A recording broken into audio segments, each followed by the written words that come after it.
पिछली वीडियो में हमने कोवैलेंट बॉन्ड तक उस वीडियो में देख लिया था। आज की वीडियो में हम इसके आगे की टॉपिक को देखेंगे। कोवैलेंट बॉन्ड में क्या कहना था, सबसे पहले हम उसे एक बार रिवाइज कर लेते हैं। तो कोवैलेंट बॉन्ड उन एटम्स के बीच में क्रिएट होता है जिनमें इलेक्ट्रॉन को डोनेट करने का नेचर नहीं होता, यानी कि जो इलेक्ट्रॉन को दान नहीं कर सकते, डोनेट नहीं कर सकते, उनके बीच में कोवैलेंट बॉन्ड का फॉर्मेशन होता है। क्योंकि ये क्या करते हैं, ये आपस में साझा करते हैं, पार्टनरशिप करते हैं, शेयरिंग करते हैं। ठीक, यहाँ तक हमने पिछली वीडियो में देख लिया था। आज की वीडियो में हम ओवरलैपिंग के टॉपिक को कवर करेंगे, लेकिन उससे पहले एक छोटी सी टॉपिक जान लेते हैं कि ये जैसे एस पी डी ये सब जो नाम सुनते हैं हम, इनमें कितने ऑर्बिटल होते हैं ये आपको पता होगा। नहीं पता होगा तो मैं इस छोटे से माध्यम से बता रहा हूँ, बाद में तो हम इसे इनऑर्गेनिक में लॉन्ग में पढ़ेंगे ही, क्योंकि पहले चैप्टर में ये चीज़ वहाँ पे है। ठीक है, तो अभी हम इसे देखते हैं। तो हमें पता है कि S में एक ऑर्बिटल होता है, S में एक ऑर्बिटल होता है, और एक ऑर्बिटल में अधिकतम 2 इलेक्ट्रॉन भरे जा सकते हैं। क्लियर? S में एक ऑर्बिटल और एक ऑर्बिटल में अधिकतम 2 इलेक्ट्रॉन भरे जा सकते हैं। दूसरा, P के पास 3 ऑर्बिटल होता है, और हमें तो पता ही है कि हर एक में 2-2 इलेक्ट्रॉन भरे जा सकते हैं। 2 2 2 यानी कि P में अधिकतम 6 इलेक्ट्रॉन भरे जा सकते हैं। D होता है, D के पास 5 ऑर्बिटल होते हैं, और जैसा कि हम जानते हैं हर ऑर्बिटल में 2 भर सकते हैं, तो 5 में 10, तो इसलिए D में 10 इलेक्ट्रॉन भर सकते हैं। अब एक बार फिर से, S में अधिकतम 2 इलेक्ट्रॉन, P में अधिकतम 6 इलेक्ट्रॉन और D में अधिकतम 10 इलेक्ट्रॉन, अधिकतम यानी कि मैक्सिमम। क्लियर? और साथ ही साथ उनका फिगर भी दिखाया जा रहा है। आप फिगर के माध्यम से भी समझ सकते हैं कि S को हम 0 से मतलब यानी कि सर्कल से दिखाते हैं, P को डंबल शेप की तरह चित्र या फिगर से दिखाते हैं, और वैसे ही D को दिखाते हैं। जैसा कि हमें पता है S का सिर्फ एक ऑर्बिटल होता है, इसलिए उसे हम सर्कल से दिखाते हैं। P के 3 ऑर्बिटल होते हैं, तो P के लिए 3 अलग अलग फिगर बनता है, यानी कि X Y Z। और सेम वैसे ही D का भी होता है, लेकिन उसमें 5 ऑर्बिटल होते हैं, तो उसके भी 5 अलग अलग चित्र होते हैं जो आपको स्क्रीन पे शो हो रहे हैं। ठीक, ना समझ में आए चिंता मत करिए, धीरे धीरे सब समझ में आएगा। पहले आप इसे देखने की कोशिश कीजिए, समझने की कोशिश कीजिए। अब हम पढ़ते हैं ओवरलैपिंग। बाकी आगे आपको ये एक्सप्लेन किया ही जाएगा, तो बाकी कुछ बात आनी नहीं, हम आगे चल के वहाँ पे देख लेंगे कि क्या क्या होता है, या हम जब ओवरलैपिंग यानी कि हाइब्रिडाइजेशन पढ़ेंगे तो वहाँ पे हम इसे देख लेंगे। तो अब हम आते हैं ओवरलैपिंग पे। ओवरलैपिंग यानी कि अति व्यापन। अब देखते हैं, तो ऐसे ऑर्बिटल जिनमें केवल एक एक इलेक्ट्रॉन होते हैं, जैसे कि आप फिगर में देख पा रहे हैं। ठीक, जिनमें केवल एक एक इलेक्ट्रॉन होते हैं, और उन इलेक्ट्रॉन का जो रोटेशन है यानी कि उनका जो चक्रण है, उनका जो घुमाव है, वो अपोजिट डायरेक्शन में होता है। मतलब एक इधर घूम रहा है तो एक इधर, बात समझ में गई? अपोजिट डायरेक्शन में होता है। तो ऐसे ऑर्बिटल के मध्य ओवरलैपिंग की प्रोसेस होती है, यानी कि ऐसे ऑर्बिटल में ओवरलैपिंग होता है। बात समझ में आ गया? ओवरलैपिंग। ठीक, चित्र में आप देख पा रहे हैं। ठीक, दूसरा, ओवरलैपिंग की प्रोसेस में ओवरलैप्ड होने वाले ऑर्बिटल कौन? ये जो आपस में यहाँ मिल गए हैं, ये ओवरलैप्ड होने वाले ऑर्बिटल के जो कनेक्टिव पार्ट होते हैं, जो जुड़े हुए पार्ट होते हैं, वो एक दूसरे में मर्ज होकर मिल जाते हैं। कितनी सिंपल सी बात है, ये आपस में कनेक्ट हुए, वो मर्ज होते हैं और एक दूसरे से मिल जाते हैं।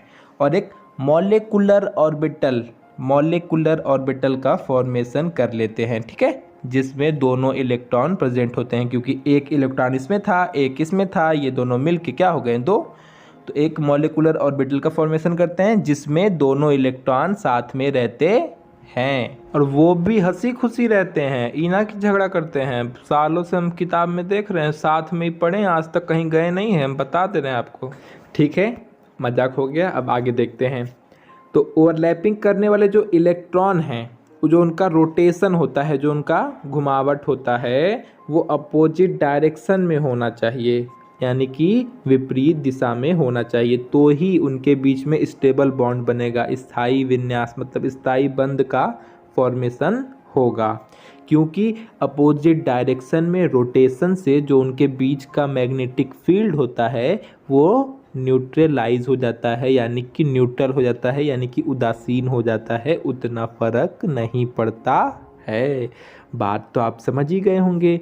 अच्छा, ये सब हम पढ़ क्यों रहे हैं? ये सब ओवरलैपिंग की कंडीशन है कि ऐसे ऑर्बिटल के बीच में ही ओवरलैपिंग होगी जिनमें ये कंडीशन फॉलो होगी। बात समझ में आ गई ना, इसीलिए पढ़ रहे हैं।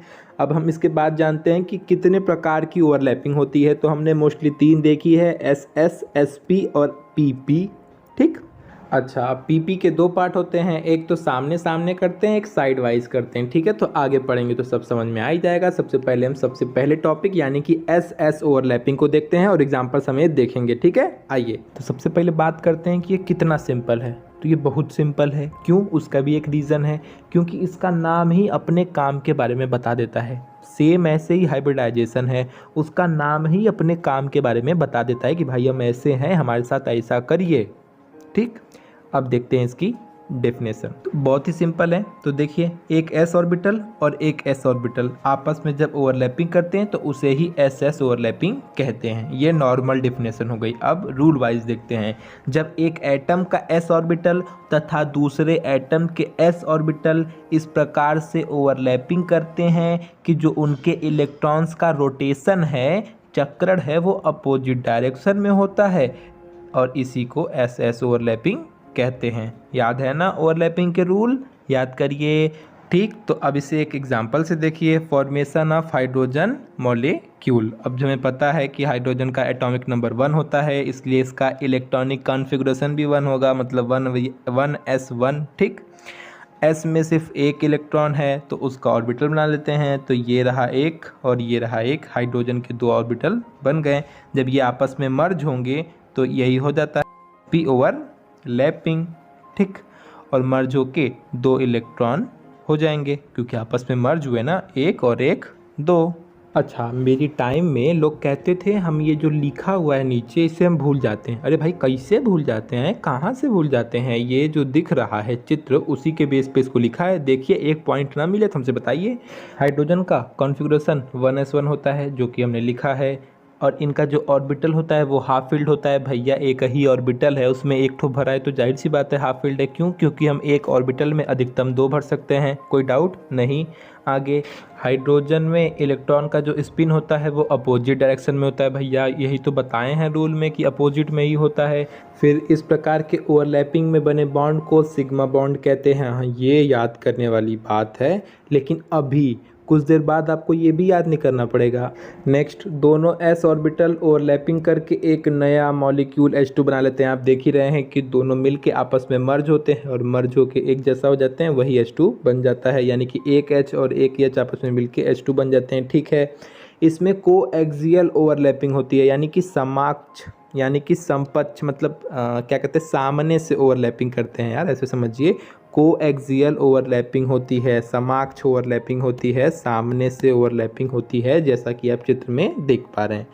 अब हम sp ओवरलैपिंग के बारे में जानते हैं। अच्छा, sp से पहले एक छोटी सी चीज़ जान लीजिए। ये जो s है ना, वो किसी के साथ भी बॉन्ड बना लेता है। बहुत ही अच्छा इंसान है, दिल का बहुत नेक है, किसी के साथ भी बॉन्ड बना लेता है।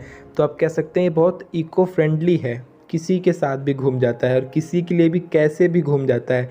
अगर कोई इस डायरेक्शन में घूम रहा है तो वो उसके अपोजिट डायरेक्शन में घूम के उसके साथ बॉन्ड बना लेगा। बात समझ में आ गई ना? समझ में आ गया? क्योंकि 2 अपोजिट डायरेक्शन वालों के बीच में ही ओवरलैपिंग की प्रोसेस होती है, इसीलिए याद दिला रहा हूँ मैं आपको। तो देखिए sp को। तो जब एक एटम का हाफ फील्ड s ऑर्बिटल दूसरे एटम के हाफ फील्ड p ऑर्बिटल से जब ओवरलैपिंग करता है, इसे ही sp ओवरलैपिंग कहते हैं। धीरे पढ़ने का एक ही फ़ायदा है कि बार बार रिपीट नहीं करना पड़ता।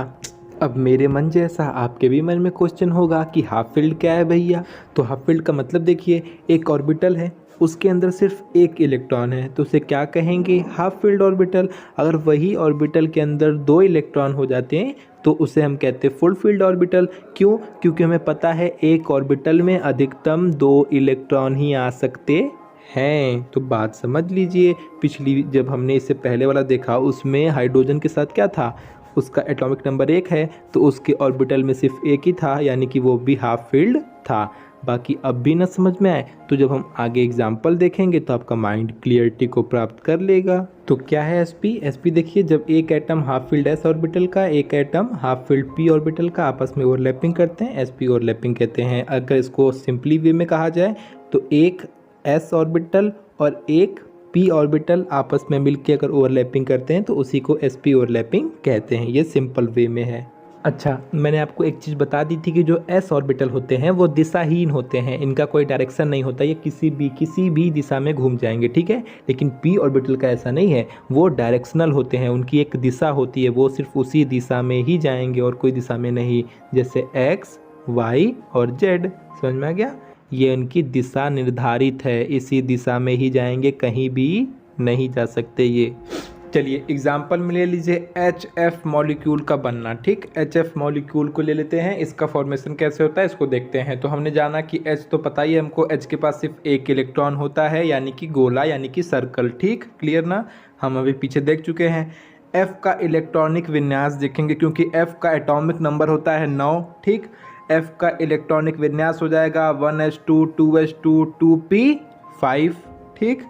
अंतिम में कितने इलेक्ट्रॉन हैं? 5, ठीक। हमने देखा ये 5 जो हैं अगर इनको हम ऑर्बिटल में फिल करेंगे तो कैसे आएंगे? 2 2 और लास्ट में एक, पी के पास 3 ऑर्बिटल होते हैं, अगर उनको हम ऑर्बिटल में भरेंगे तो कितना आएगा? 2 2 और लास्ट में एक। ये जो लास्ट में एक है ये क्या है? अनफुलफिल्ड, भरा हुआ नहीं है, हाफ फिल्ड है, सिर्फ एक इलेक्ट्रॉन है। ये और एच आपस में ओवरलैपिंग कर लेंगे, यानी कि एक्स वाई जेड, ये जेड कक्षक है, जेड कक्षक है, जेड ऑर्बिटल और एस आपस में ओवरलैपिंग कर लेंगे। क्यों? क्योंकि वो भी हाफ फील्ड है और ये भी हाफ फील्ड है। Doubt clear? कोई बात नहीं, अगर क्लियर नहीं होगा पीछे जाइएगा, सुनिएगा, क्लियर हो जाएगा। तो अब तक हम ओवरलैपिंग के लास्ट सेगमेंट पे हैं, यानी कि पीपी ओवरलैपिंग को देखेंगे। तो पीपी ओवरलैपिंग में क्या है? जब एक एटम का हाफ फील्ड पी ऑर्बिटल दूसरे एटम के हाफ फील्ड पी ऑर्बिटल से ओवरलैपिंग करता है, इसे ही पीपी ओवरलैपिंग कहते हैं। कोई बड़ी बात नहीं है, एग्जाम्पल के थ्रू आप समझ लेंगे। थोड़ी सी बड़ी बात यह है कि जो ये ओवरलैपिंग है ये 2 प्रकार की होती है, यानी कि पीपी हेड ऑन ओवरलैपिंग और पीपी साइड वाइज ओवरलैपिंग। कोई अलग चीज़ नहीं है, बहुत ही कॉमन सी चीज़ है। हेड ऑन मतलब कि जब ये सामने सामने मिलते हैं, और साइड वाइज ओवरलैपिंग जब ये साइड वाइज आपस में ओवरलैपिंग करते हैं, अतिव्यापन करते हैं। तो अब सबसे मेन चीज़ जो हम अब तक आपको कह रहे थे कि सब में सिग्मा बॉन्ड बनता है, यानी कि sp में भी सिग्मा बॉन्ड, ss ओवरलैपिंग में भी सिग्मा बॉन्ड, pp के हेड ऑन ओवरलैपिंग में भी सिग्मा बॉन्ड बनता है। लेकिन pp के जब साइड वाइज ओवरलैपिंग होती है, साइड से अतिव्यापन होता है, तब पाई बॉन्ड का फॉर्मेशन होता है। यही थी हमारी आज की कहानी, समझ में भी आ गई होगी। और अगर आपको हमारी वीडियो पसंद आती है तो इसे लाइक शेयर सब्सक्राइब कर दीजिएगा और इसे अपने दोस्तों में शेयर करिएगा। अगली वीडियो में इसे एक बार हल्की टॉपिक में एक्सप्लेन किया जाएगा। Bye bye.